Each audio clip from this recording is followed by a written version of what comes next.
suis Pierre-Yves Monjal, professeur de droit public à l'Université de Tours et titulaire d'une chaire Jean Monnet.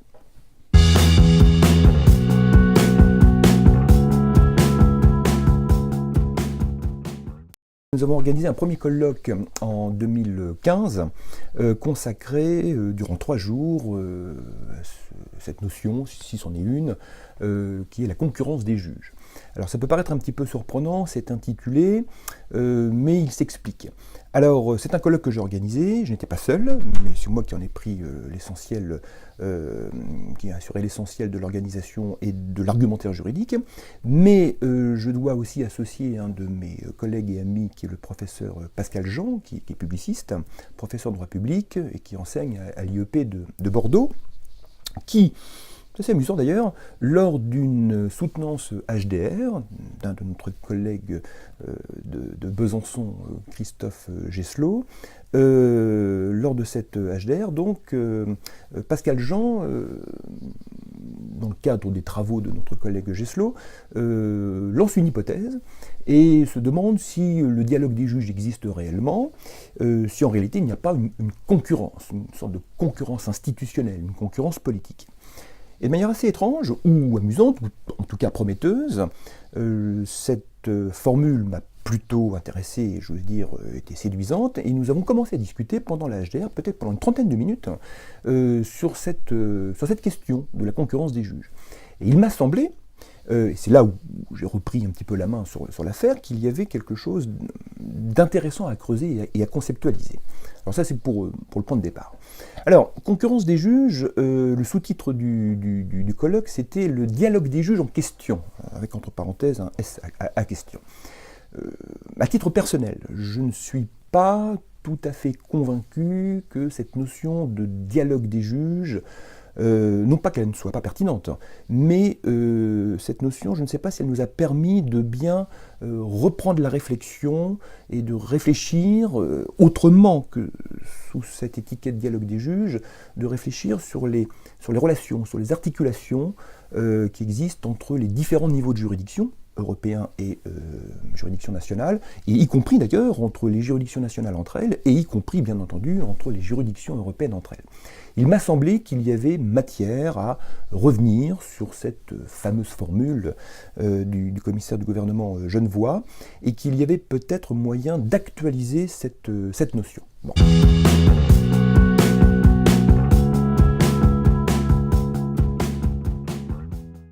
Nous avons constaté qu'il y avait quand même pas mal de collègues, un grand nombre de collègues, qui trouvaient assez pertinent de réfléchir sur cette question de la concurrence, car au fond leur argument est de dire que ces juges, ces juridictions, en particulier sur la question des droits fondamentaux, se sont lancés au fond dans une sorte de surenchère. Qui sera le mieux-disant en matière de protection des droits fondamentaux. Et quand on analyse les différentes jurisprudences, quand on essaie de comprendre un petit peu comment chacune de ces juridictions se positionne, on peut peut-être envisager cette notion de concurrence comme étant ici une concurrence au fond vertueuse, c'est-à-dire que les juridictions vont batailler d'une certaine façon, avec des arguments juridiques fondés, bien entendu, pour plus grand profit, on l'espère en tout cas, des requérants, des individus, pour proposer la meilleure solution jurisprudentielle. Et à partir de là, on a essayé de reprendre un petit peu la terminologie concurrentielle, mais on n'est pas dans la concurrence au sens économique du terme, davantage peut-être une concurrence institutionnelle, politique.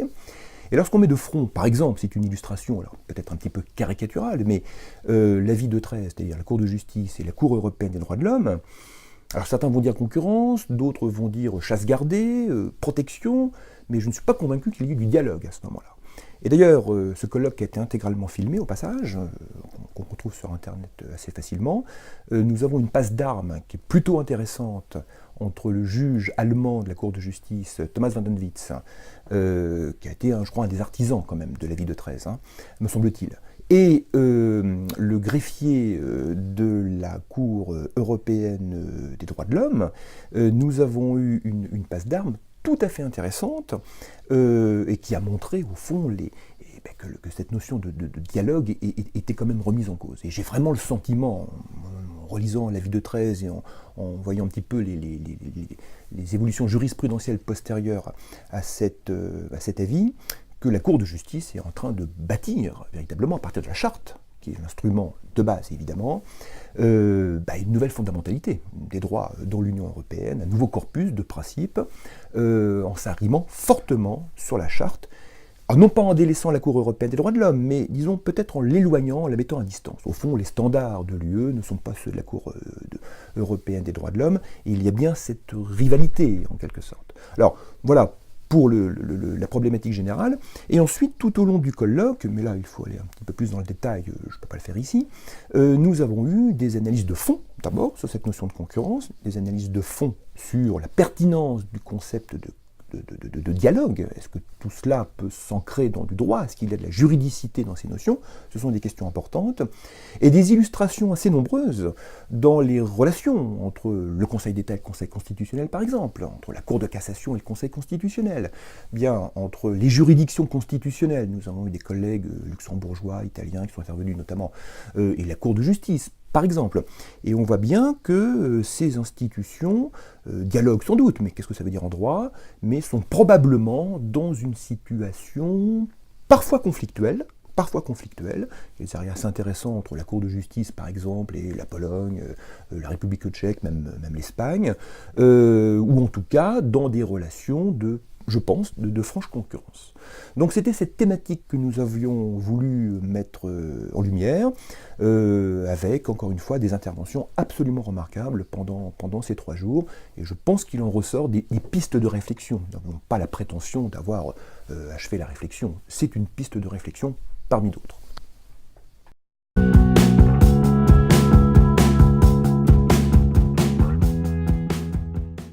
Alors ce colloque, je dois le préciser, était inscrit dans le programme des colloques de la chaire, mais contrairement au colloque sur la concurrence des juges, je n'ai pas été l'organisateur principal, je n'ai pas été le porteur de ce colloque. C'est notre collègue Karine Abderrahmane, qui est en poste à Tours, qui a été à l'initiative et qui a organisé ce beau colloque d'ailleurs, qui a duré 2 jours.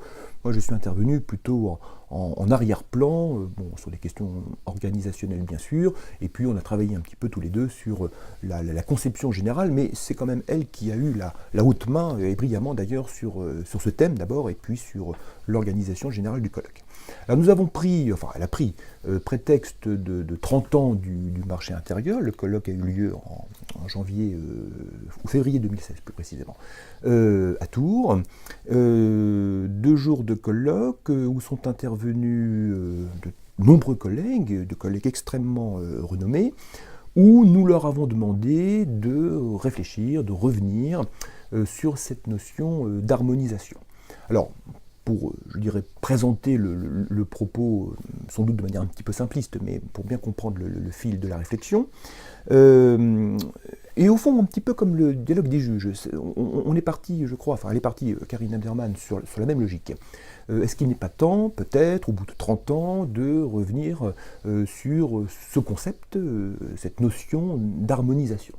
Donc il y a eu une partie du colloque, la première matinée de mémoire, qui a été consacrée vraiment à la réflexion juridique de cette notion, de ce concept d'harmonisation. S'agit-il d'un concept clair? S'agit-il d'un concept juridique? Si oui, quelle est la nature de ce concept? Quelle est sa définition? Quelle est sa portée? Et là, nous avons eu des interventions extrêmement intéressantes, extrêmement érudites, qui ont permis, je crois, de dessiner les contours d'un concept, au fond, qui ne va pas forcément de soi. Et comme le dialogue des juges, dont on utilise tout le temps l'argumentation, le propos, la notion d'harmonisation est abondamment employée par les spécialistes de droit européen, ou pas du reste, comme si le concept d'harmonisation était une notion qui allait évidemment de soi. Eh bien, on s'est rendu compte que ce n'est pas le cas, et qu'il n'est pas inutile, à rythme régulier, et à l'occasion de ces 30 ans notamment, de reconceptualiser peut-être, de revoir juridiquement les contours et la portée de cette notion d'harmonisation. Bon, ça a été une première partie au fond du colloque. Et ensuite, nous avons eu une seconde partie alors que je pourrais qualifier de davantage technique, davantage substantiel, qui a permis de faire intervenir des collègues internationalistes, internistes, européanistes, et sur des champs bien spécifiques. Le marché intérieur, bien entendu, il y a eu des questions budgétaires, des questions financières qui ont été abordées, entre autres, hein, où là, le propos a été de mesurer l'impact, la portée, la signification, encore une fois, mais de manière plus substantielle, plus pratique, de cette notion d'harmonisation. Est-ce que l'harmonisation a un sens et comment elle se traduit en droit, alors soit d'un point de vue, entre guillemets, législatif, soit d'un point de vue, évidemment, jurisprudentiel. Et là aussi, ce colloque qui a été filmé également, les actes vont être publiés vraisemblablement au printemps 2017, dans la revue du droit de l'Union européenne. Il m'a semblé, durant ces 2 jours de colloque, de haut niveau encore une fois, que les analyses de nos collègues ont été particulièrement pertinentes, brillantes, et nous ont permis, on parlait des résultats, je crois, eh bien de faire un point étape, au fond, sur l'état de l'harmonisation, sa conceptualisation, c'est-à-dire son ancrage dans des concepts juridiques de base, et de mesurer son application, qui, encore une fois, ne relève pas de l'évidence.